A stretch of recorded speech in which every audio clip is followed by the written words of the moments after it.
All right, something big is happening here. In the span of just a few weeks, three major reports and analyses from the Columbia Journalism Review, from Reuters, from Pew Research Center have all landed on the same conclusion.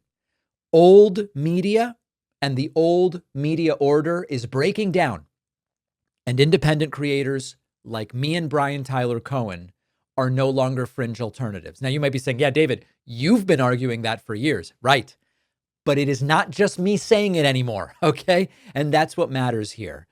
The mainstream for a growing segment of the public is I don't have to turn on my cable TV or open a corporate publication to get analysis that I value. The Columbia Journalism Review piece puts us on a short list with names like Joe Rogan and Tucker Carlson, not ideologically, obviously, but in terms of influence. There was a Reuters report which found that Brian Tyler Cohen and I are the most frequently cited independent left voices who people say, yes, I did come across their content over the last week.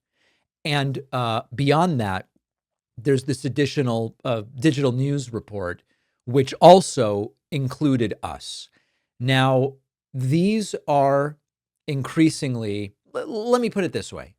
This is affirming in the sense of what I'm doing, but it's also sobering. And there's an aspect of it that's terrifying. And I want to get to that in a moment. The reason that seeing Brian and seeing myself in these three reports is affirming is because I've tried to spend years building trust, staying independent, trying to offer something real. You'll always know where I stand. I don't contrive opinions. I don't sanitize them. They're not corporate approved. I have no editors. I have no executive producers. We haven't focus grouped ourselves into oblivion. And so it's affirming that that's a model that has become recognizable. It's sobering because this is a shift that raises some real questions. As I become someone that people are relying on, my sense of responsibility only goes up. And so my ethics make me say, what do I owe my audience? What are the limits of the trust that I've built? And the Pew report puts numbers to what many of us have been sensing, which is Democrats and Republicans don't just disagree on policy. They do disagree on reality. They consume different news. They trust different sources. They live in parallel, rarely intersecting media ecosystems. The right has this closed circuit: Fox, Rogan, Daily Wire, Newsmax, Tucker. Okay. On the left, it is far more fragmented. There's this patchwork that exists. Independent creators speak, I would argue, more directly and more authentically, more relatably, which we will get to, but not united in the same way that the right is. And I think that that's a factor here as well. What these reports hint at when they say, hey, look, there is a growing population that actually wants the more direct seeming relationship with someone like me, Brian, or whoever else. This is something that I think legacy media often misses, for better or worse, which is the power of the parasocial relationship. I don't think people just watch the independent left-wing shows or just listen to them. There is some sense that we all know each other, and people are, on their commute, at the gym, on the elliptical, right? On the elliptical.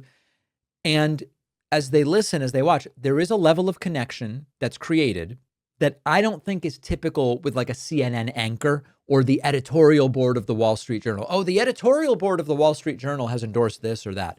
All right, I don't even know who those people are, never mind having any connection with them. And so I do think that the parasocial relationships that are developed through independent shows, they're powerful in how they connect us to our audiences, but they're also potentially precarious. There's a double-edged sword here. And as real as that parasocial appeal can be, it's why audiences grow. It can be why they stay. It's why people sometimes support this show financially. It's also something I think we have a responsibility to check ourselves with and make sure that we don't become captured by our audience. The line can start to blur between audience and community and host and news reporter and the whole thing. And so I think it's important not to slip into a contrived personality or performance. We know that some do. I think I've done a relatively okay job at avoiding that. Now, this all brings us to the real questions that these reports raise about the growth of the independent space.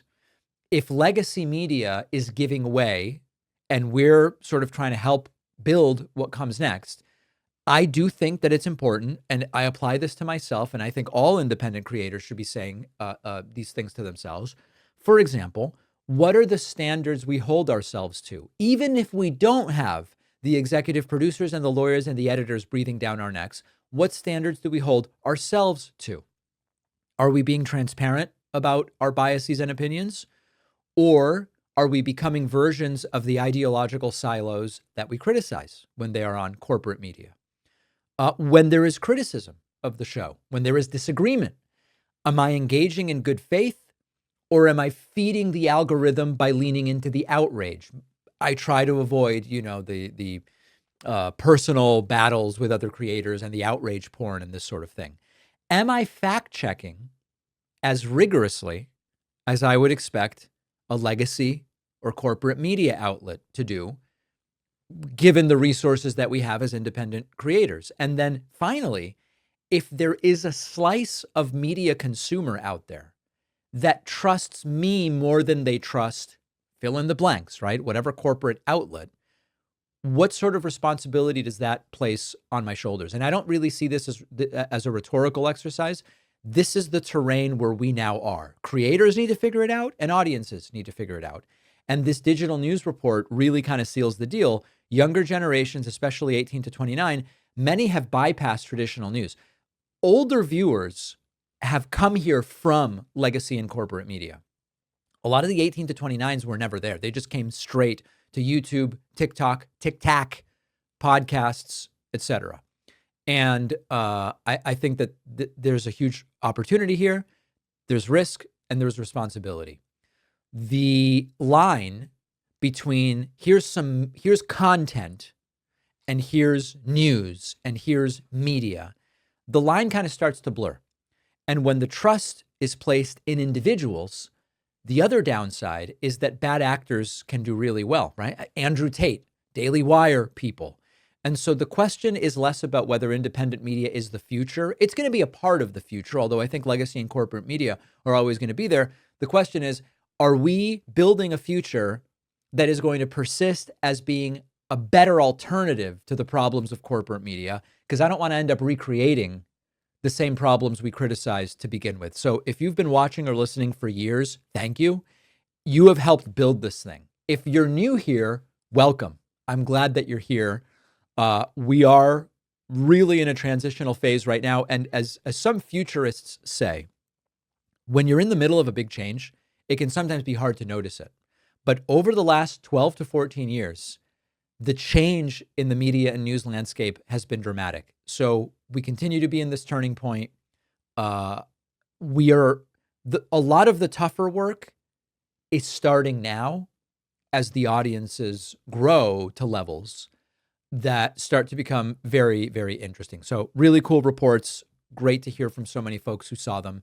We've got a great bonus show for you today. We're going to talk about Nancy Mace's pajama stunt. We will talk about a federal judge striking down Donald Trump's order suspending asylum access at the southern border. We're going to talk about how Denmark is tackling deep fakes by letting people copyright their face, essentially. All of those stories and more on today's bonus show. Oh, the bonus show where you want to make money, but everybody else that makes money to fund themselves is bad. I also want to invite you to join my Substack, where I have done lives with Brian Tyler Cohen, Aaron Parnas, doing one today with Midas Touch, next week with Jessica Craven. I think we're going to do one with Carlos Eduardo Espina, friend of mine. Get on the Substack as well, substack.davidpakman.com. See you on the bonus show.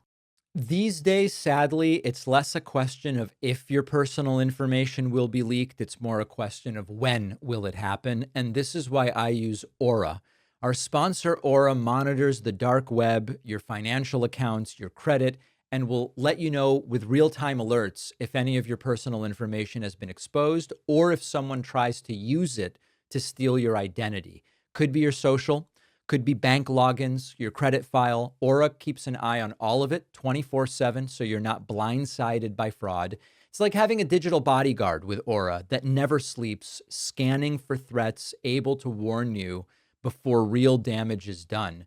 Aura also includes award-winning antivirus software to protect your devices from malware, phishing, and ransomware. And Aura also gives you a secure password manager, US-based support that's always available, and up to $5 million in identity theft insurance if the worst were to happen. One app does the work of several. And for me, it's worth it for the peace of mind, for my family, and for myself. You can try Aura for free for 14 days at aura.com/Pakman. The link is in the description.